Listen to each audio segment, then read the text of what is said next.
प्रिय विद्यार्थी मित्रांनो, आजच्या 1 मिनिट शॉर्टमध्ये आपण पाहणार आहोत डायकॉट लीफ. तर पहा, डायकॉट लीफमध्ये तर आपण व्हर्टिकल सेक्शन जर पाहिला तर 3 पार्टमध्ये डिवाइड झालेला आहे.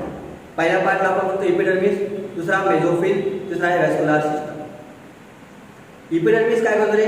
कव्हर्स बोथ द सरफेस, वरचा आणि खालचा. वरच्या सरफेसला आपण काय म्हणतो? अडॅक्सियल इपिडर्मिस आणि खालच्या सरफेसला आपण काय म्हणतो? अबॅक्सियल इपिडर्मिस. अडॅक्सियल इपिडर्मिस मध्ये स्टोमॅटा कसा असतो रे? जास्त असतो. ठीक आहे. तर मेझोफिल जे आहे ते कुणामध्ये प्रेझेंट आहे?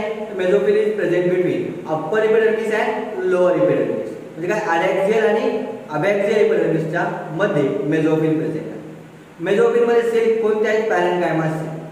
2 प्रकारचे पॅरेन्काइमा असतील आपल्याला यामध्ये पाहायला भेटतात. एकाला आपण म्हणतो पॅरासाइट पॅरेन्काइमा, एकाला आपण म्हणतो स्पॉन्जी पॅरेन्काइमा. पॅरासाइट पॅरेन्काइमा कसे? अडॅक्सियल प्लेस आणि स्पॉन्जी पॅरेन्काइमा